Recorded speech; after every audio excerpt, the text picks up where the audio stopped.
ह्या चकल्यामध्ये एकतर गॅसचा वापर नाही आहे, ह्याला शिजवायचं पण नाही आहे आणि तिसरी गोष्ट जे शिजवताना चिटकलं जातो ते सुद्धा ह्याचं वेस्ट होणार नाही आहे. तर नक्की एकदा ट्राय करा. हे चकल्या बघा एकदम मस्त झालेले आहे, जसे दिवाळीचे चकले असतात ते तसे झालेले आहेत आणि एकदम क्रिस्पी एकदम म्हणजे खूप भारी झालेले आहेत. आणि ह्याला मेन इम्पॉर्टंट म्हणजे ह्याला शिजवायचीच गरज नाही आहे.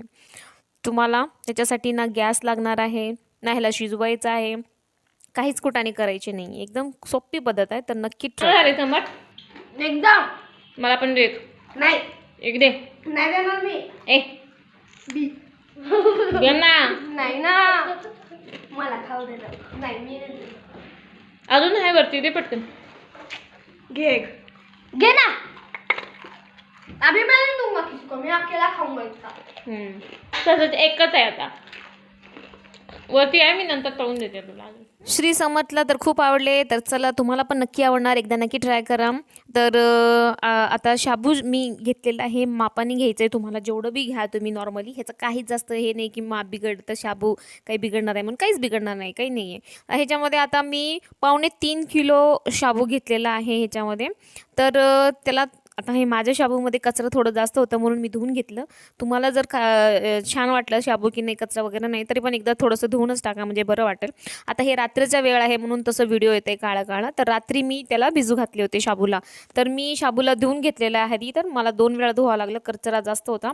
मग 2 वेळा धुतल्यानंतर आता हे गरम पाणी मी त्याच्यामध्ये टाकत आहे. कोमट पाणी किंवा म्हणजे चांगलं गरम असलेलंच तुम्ही टाका, जेणेकरून थोडंसं शाबू छान पण फुलतील आणि त्याच्यामध्ये चिकटपणा पण तसंच राहील.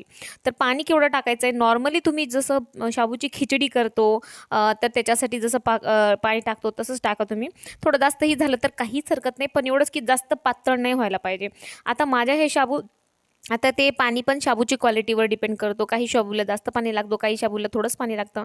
आता हे पहा सकाळचा व्हिडिओ. आता मी रात्री तर भिजू घातले होते, रात्रीच मी भिजू घातले होते आणि बटाटे पण उकडून घेतले होते रात्री. आता हे बघा एवढं पाणी माझं जे आहे एक्स्ट्रा निघालेलं आहे, म्हणजे शाबू मी धुवून घेतले होते तर त्याच्यामुळे पाणी जास्त ह्याला लागलं नाही आणि शाबू छान भिजले गेलेले आहेत आपले. पण आपल्याला पाणीच नाही टाकायचं आहे बिलकुल. तर नॉर्मली तुम्ही जसे शाबूची खिचडीला, हे बघा हे मी पाणी काढून घेत आहे, नॉर्मली जसं तुम्ही शाबूची खिचडी करता मोकळी तशीच तुम्हाला तेवढंच प्रमाणामध्ये पाणी टाकून घ्यायचं आहे. तर जसं 1 गिलास शाबू आहे तर 1.5-2 गिलास तुम्ही पाणी टाकून घ्या. एक्स्ट्रा पाणी असलेलं आपण दुसऱ्या दिवशी काढू शकतो, काही हरकत नाही त्याच्यामध्ये. तर तसंही तुम्ही करू शकता. तर चहा पण घेऊया, म्हणजे सकाळी चहा बिस्किट खाऊन मग जाता येईल. तसं ऊन खूप जास्त तापत आहे आता सध्याला तरी. तर आता हे रात्री मी उकडून ठेवलेले होते, पण खूप उशीर झाल्यामुळे मग मी खिसून ठेवले नव्हते तसं.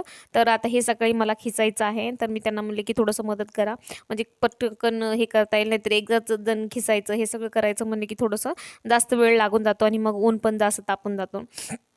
तर आता हे शाबू मी एवढे पूर्ण बटाटे उकडून घेतलेला आहे. आता बटाटे किती टाकलेला आहे मी, तर मला 2.25 म्हणजे 3 किलो म्हणा की 3 किलो शाबूला 6 किलो बटाटे मी टाकलेला आहे, म्हणजे डबल. जर तुम्ही 1 किलो शाबू घेताय तर 2 किलो बटाटे, 2 किलो शाबू घेताय तर त्याचं 4 किलो बटाटे, असे डबल क्वांटिटीमध्ये टाका तुम्ही. जास्त पण नका टाकू, म्हणजे नाहीतर क्रिस्पी तर लागल, छान तर लागलच तो, पण कसं आहे तळताना मग ते बटाटे जास्त असल्यामुळे ना मग तो थोडं लवकरच पिवळं पडून जातं असं. त्याच्यामुळे डबल खूप जास्त आहे, म्हणजे ठीक आहे, छान आहे असं. त्याच्यापेक्षा जास्त बी टाकतं भरपूर जण, पण मी डबलच टाकते. तर आता ह्याच्यामध्ये मी हिरवी मिरचीचा ठेचा म्हणजे जे आहे ते कुटून घेतलेलं आहे. तर आता हे बघा, हे मी हिरवी मिरची मिक्सरमधून दळून घेतलेलं आहे. मी नॉर्मली हिरवीच टाकते, लाल असेल तर तुम्ही लालही टाकू शकता, काहीच प्रॉब्लेम नाही. तर हे त्याच्यामध्ये सेंधा मीठच टाकते मी. काही जण साधा नमक पण टाकता, पण मी हे उपवासाला बनवलं जातं म्हणून मी उपवासाचं मीठच टाकते. जिरे तुम्ही जर वापरत असाल उपवासासाठी तर तुम्ही जिरेही टाकू शकता, पण मी जिरे वगैरे काहीच आम्ही उपवासासाठी वापरत नाही. त्याच्यामुळे फक्त ह्याच्यामध्ये शाबू आहे आणि बटाटे आहे किसलेला, जेणेकरून ते सोऱ्यामधून निघायला नाही पाहिजे, अडकायला नाही पाहिजे म्हणून. आणि हिरवी मिरच आहे आणि मीठ आहे, सेंधा मीठ आहे ते पण. दुसरं ह्याला सोडून काहीच नाही टाकलेलं आहे मी. तर त्याला व्यवस्थित छानपैकी एकदम, आता जास्त होतं म्हणून मी हाताने स्मॅश करून घेतलेलं आहे पूर्ण, म्हणजे व्यवस्थित मिक्स होतं ते म्हणून. तर आता हे मिक्स करून मी वरती आणलेलं आहे आणि छान. आता सोऱ्यांमध्ये कसं आहे की सोऱ्याचं हे आहे की सोऱ्यामध्ये जास्त लवकर संपून जातो, 10 चकल्या झाले की संपूर्ण जातो. आणि मग नॉर्मली सगळ्यांकडे एकच असतो, मग इकडे तिकडे ह्यांच्याकडून त्यांच्याकडून मागण्यापेक्षा मी एक नवीन आयडिया केली की चला आपल्याकडे तेलाचे पॉकेट आहे. मग जसं आपण क्रीम भरून केक करताना क्रीम भरून जसं आपण डिझाईन करतो तसं आपण नॉर्मली जे तेलाचे पॉकेट आहे ते खूप मजबूत असतं, तर ते एका साईडनी कॉर्नरनी तुम्ही फाडून, आता हे बघा हे मी तसं केलेलं आहे. म्हणजे सोऱ्याची पण गरज नाही तुम्हाला आणि सोऱ्यानी तर गोल येत नाही चकल्या, पण ह्याच्यानी बरोबर चकल्या गोल येणार, जेणेकरून डब्यामध्ये ठेवायला आणि तळायला पण छान दिसून येईल ते चकल्या. तर असे मी केलेलं आहे. ही आयडिया तुम्ही पण वापरू शकता. इकडे तिकडे ह्यांच्याकडून त्यांच्याकडून मारण्यापेक्षा. आणि तो सोऱ्यामध्ये पण थोडं बी असलं की अटकून जातो आणि थोडंसंच भरावं लागतं. त्याच्यामध्ये एकदा टाकलं की 7-8 चकल्या होत्या, नंतर परत भरावं लागतं. पण आता ही पिशवी कशी मोठी आहे तर ह्याच्यामध्ये जास्त होतो म्हणजे जास्त चकल्यानंतर मग हा संपून जातो असं होतं. त्याच्यामुळे मी 3-4 तेलाचे पिशव्या तसंच सांभाळून ठेवले होते. मग ते वापरला जाईल म्हणून मग ते हे आता वापरले गेले. वरती एखादं रबर वगैरे तुम्ही किंवा कशाने दोऱ्याने वगैरे बांधून घेऊ शकता, म्हणजे जेणेकरून जे शाबू आहे ते बाहेर येणार नाही. आता बघा हे माझी सोरा तयार झालेला आहे आणि ह्याच्यामध्ये मस्त पटपट खूप लवकर लवकर झाले होते आणि जास्त भरलं गेलं होतं. म्हणजे 3 सोऱ्यामध्ये जेवढं भरतं 3-4 त्याच्यामध्ये एकच मी पॉकेटमध्ये भरले होते. म्हणजे हे बघा किती पटपट होऊन जातं. लवकरात लवकर तुम्ही खाली येऊ शकता आणि दिसायला पण गोल गोल किती छान दिसून येते, क्यूट क्यूट एकदम. तर असे मी केलेले आहे चकल्या. हे जे आहे त्याच्यामध्ये सोऱ्याने जर तुम्ही केलं तर व्यवस्थित नाही आलं, तर ही पिशवीची आयडिया खूप छान आहे.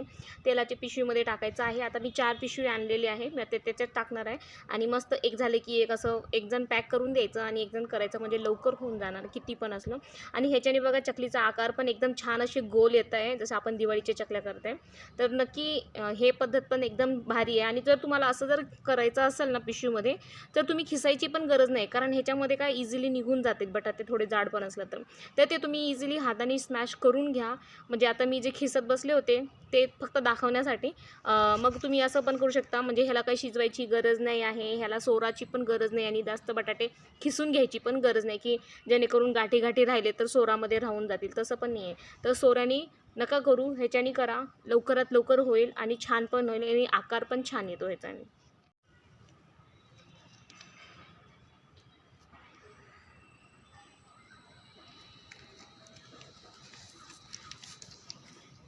आता हे जे बघा हे सोऱ्यानी बनवलेले चकले आहेत आणि हे बघा हे पिशवीनी बनवलेले चकले आहेत. मग कोणते छान दिसतंय तुम्हाला? हेच छान दिसतंय, त्याच्यामुळे हेच बनवा, असंच करा.